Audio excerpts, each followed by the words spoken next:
All right, let's continue with our book, Charlotte's Web.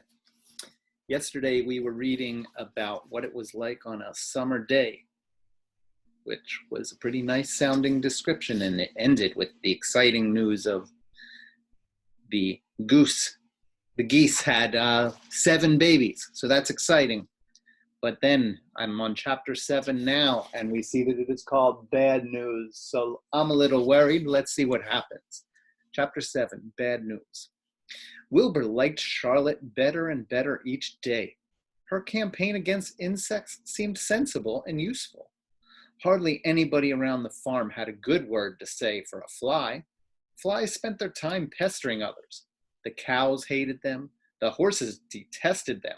The sheep loathed them. Mr. and Mrs. Zuckerman were always complaining about them and putting up screens. Wilbur admired the way Charlotte managed. He was particularly glad that she always put her victim to sleep before eating it. "It's real thoughtful of you to do that, Charlotte," he said. "Yes," she replied in her sweet musical voice. "I always give them an anesthetic so they won't feel pain. It's a little service I throw in." As the days went by, Wilbur grew and grew. He ate 3 big meals a day. He spent long hours lying on his side, half asleep, dreaming pleasant dreams. He enjoyed good health, and he gained a lot of weight. One afternoon, when Fern was sitting on her stool, the oldest sheep walked into the barn and stopped to pay a call on Wilbur. "Hello," she said. "Seems to me you're putting on weight." "Yes, I guess I am," replied Wilbur. "At my age, it's a good idea to keep gaining." "Just the same, I don't envy you," said the old sheep.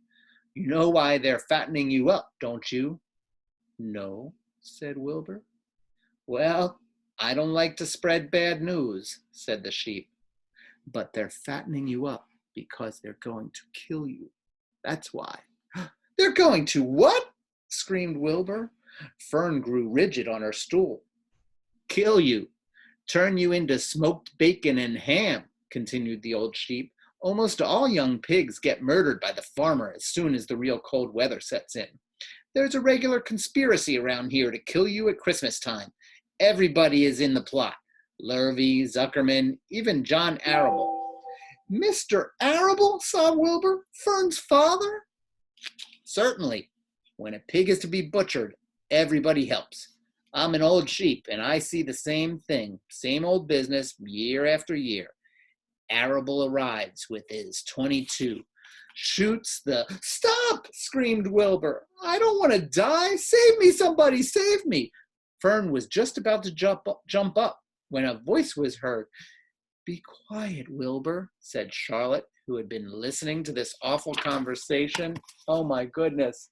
Here you see Wilbur looking so upset with the old sheep telling Wilbur what's happening. This is getting a little scary. I'm worried for Wilbur. "I can't be quiet," screamed Wilbur, racing up and down. "I don't want to be killed. I don't want to die. Is it true what the old sheep says, Charlotte? Is it true they are going to kill me when the cold weather comes?" "Well," said the spider, plucking thoughtfully at her web, "the old sheep has been around this barn a long time. She has seen many a spring pig come and go. If she says they plan to kill you, I'm sure it's true. It's also the dirtiest trick I ever heard of. What people don't think of." Wilbur burst into tears.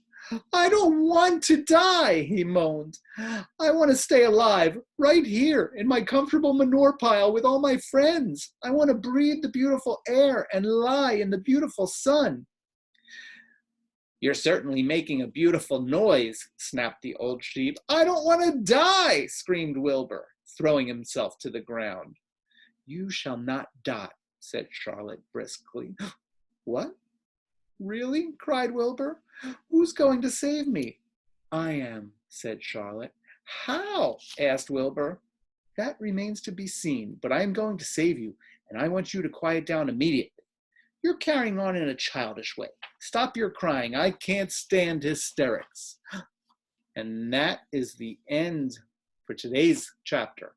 Chapter 8, which we will come back to tomorrow, is called A Talk at Home. So I hope that Charlotte has some good ideas to save our buddy Wilbur. Let's see what happens next. I hope you are enjoying this as much as me.